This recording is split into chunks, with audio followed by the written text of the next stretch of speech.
We have really hardworking, brilliant people in this room. I know so much about being a mayor. We have a very good friend of mine, Dane Maxwell. Where's Dane? Dane, stand up, Dane. We've been together a long time, Dane, a long time, and thank you very much for being here. It's a great place. That Mississippi is special. We had a good time on November 8th in Mississippi, right? And Betsy Price. Betsy? Thank you, Betsy. Thank you for being here very much. Really two fantastic friends of mine for a long time. Tony Harp. Where's Tony? Tony. Tony? Uh-oh. Can't be a Sanctuary City person, I know. That's not possible, is it?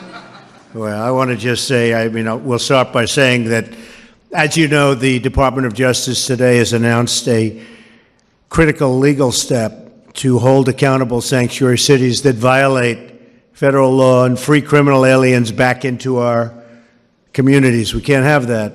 Can't have it. It would be very easy to go the other way, but we can't have it. We want a safe country, and it's getting safer all the time. Sanctuary cities are the best friend of gangs and cartels like MS-13. You know that.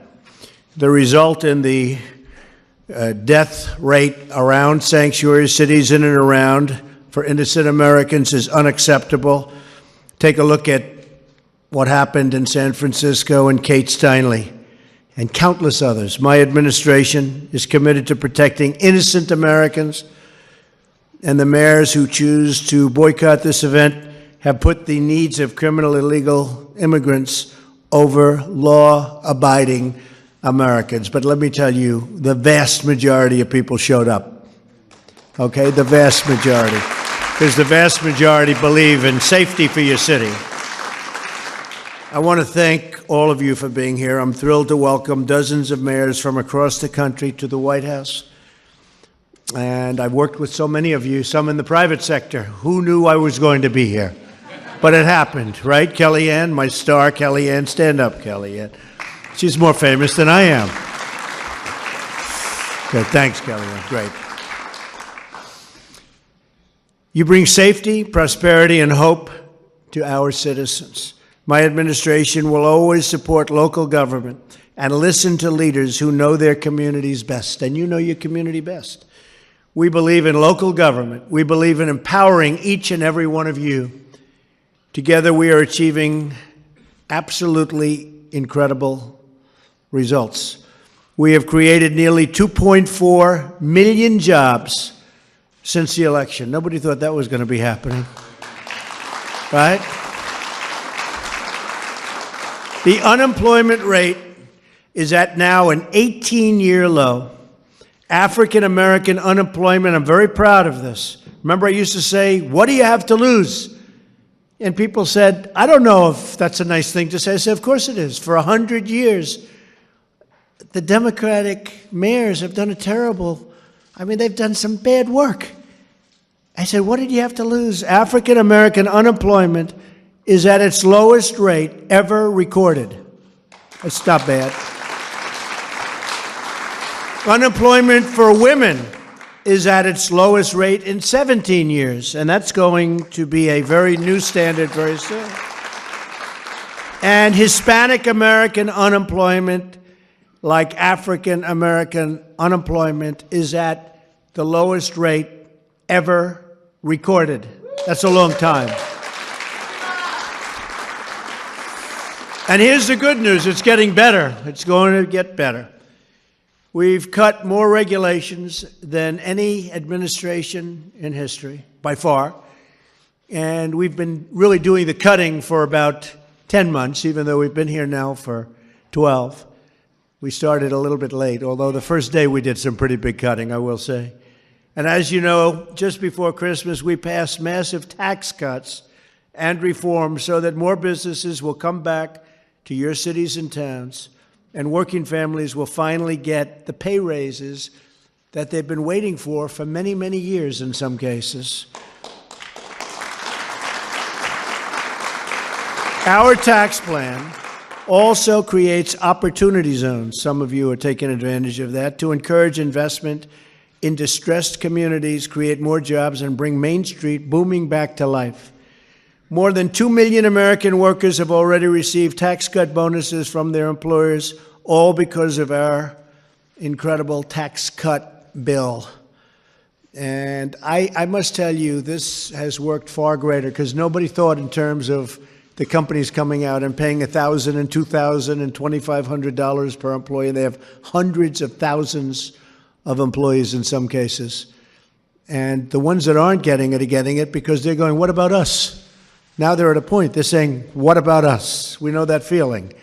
So it's really turned out. Nobody thought that. As much as we thought, and as much as we had a lot of brilliant minds around the tax bill, nobody really thought in terms of would a company step up. And it started, AT&T started it.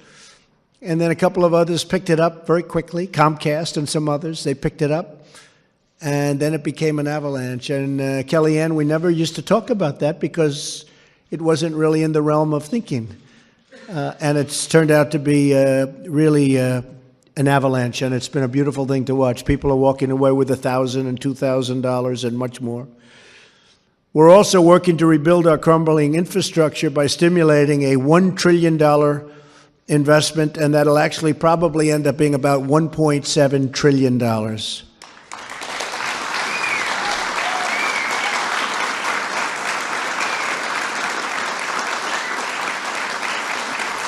Oh, you like that? I can tell we have mayors in the room. That's good. That's good. Only mayors could be that excited.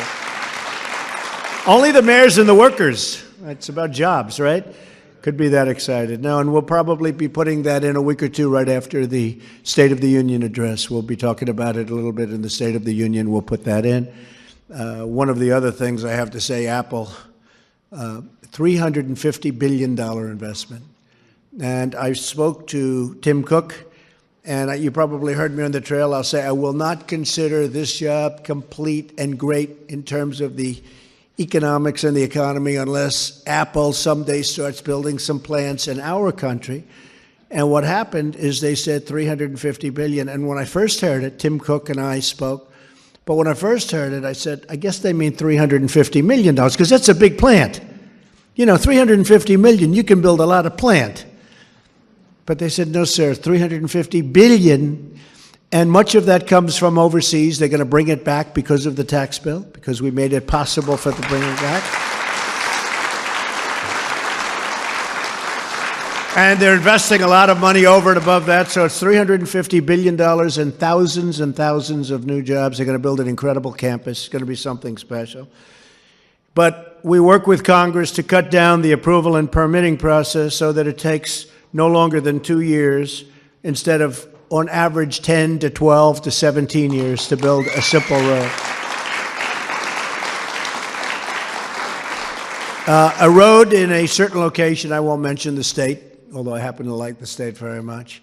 It's been under approval for 17 years. They've been planning it for 17 years, and it was a straight, nothing road.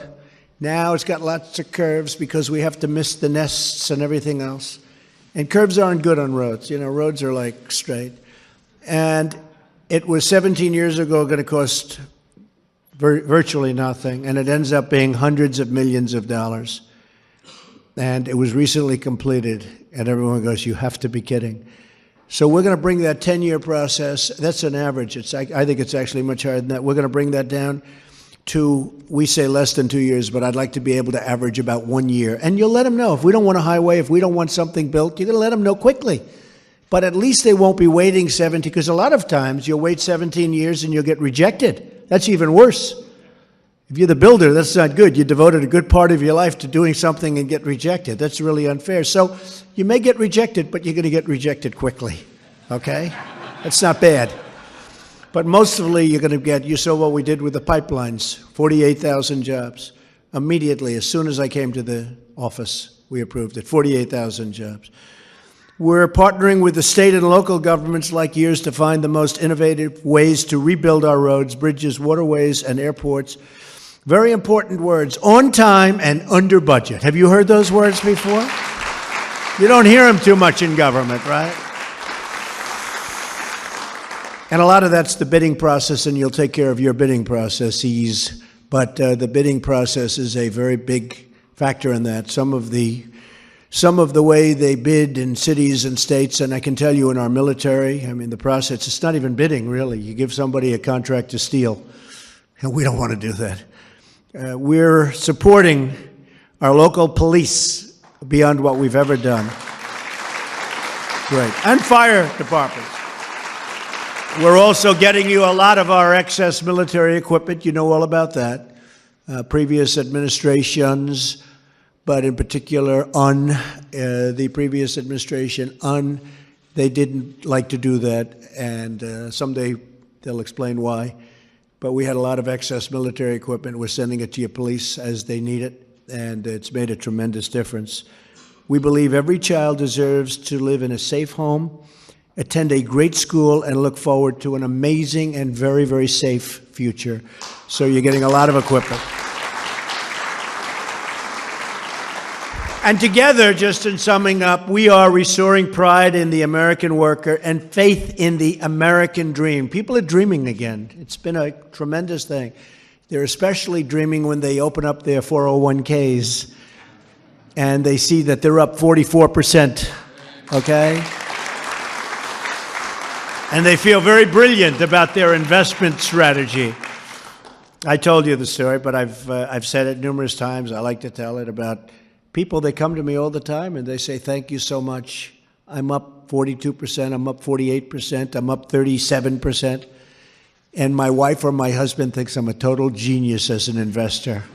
I said, don't worry about it. Just keep it. And I will say this. If the wrong person came into this office, you wouldn't only be even, and you wouldn't be up. I think it's now 42.5%, and the market's up again, but 42.5% since election. You would be down 30 to 40%. And that's what was happening. You take a look at your GDP then and take a look at what's happened now. We'll have 3 quarters in a row over 3. We had 3.2. And a lot of people thought it would take 2 or 3 years to get there. And we're going to be hitting 4 soon, and then we're going to be hitting 5s. And you're going to see a big difference. And each point, remember this. So you go up, people say, oh, what's the big deal between 2.5 and 3.5? Well, I'll tell you, you were below 2. You had the slowest recovery in history. Slowest recovery in history. And if you take a look at the average, I think it was 1.7 or 1.8 for 8 years. The 1 point means $2.5 trillion. Think of that. 1 point. 2.5 trillion, and it means 10 million jobs. Other than that, it's not a big deal, okay? But it's literally, it's $2.5 trillion to the country. We've gained in market value in the stock market $8 trillion since Election Day. I mean, that's something that's pretty amazing. $8 trillion, and set every record in doing it. Most days where we had new records, you know, our stock market, I think since election, was 82 or 84 times where we set a new record for the stock market. And it's going to continue, folks, because we have a long way to go. We have actually a lot of regulation cutting to do. And we want regulation. You know better than anybody we need regulation. But you don't need 17 different approvals from 17 different agencies on the same subject. And we're doing that, and it's really been beautiful to watch. But we actually have a long way to go, believe it or not, because we've gotten great credit for regulations. I think the regulations may be almost as important as the tax cuts. And I have some businesses that have called me and they say, we love the tax cuts, we're going to spend a lot of money. But, sir, we think the regulation cutting that you've done might even be more important. And I'm sure you're seeing that too, or you're seeing something like that. So I want to thank you all for joining us in this great national effort. Thank you for your leadership. You truly are great leaders and important leaders. Friendship and partnership, and together we will usher in a very bold new era of peace and prosperity. We're doing great. I'm going to Davos right now to get people to invest in the United States. I'm going to say, come into the United States. You have plenty of money. But I don't think I have to go because they're coming. They're coming at a very, very fast clip. So it's going to be an interesting time, but they're coming back to this country. You saw that we have Chrysler leaving Mexico.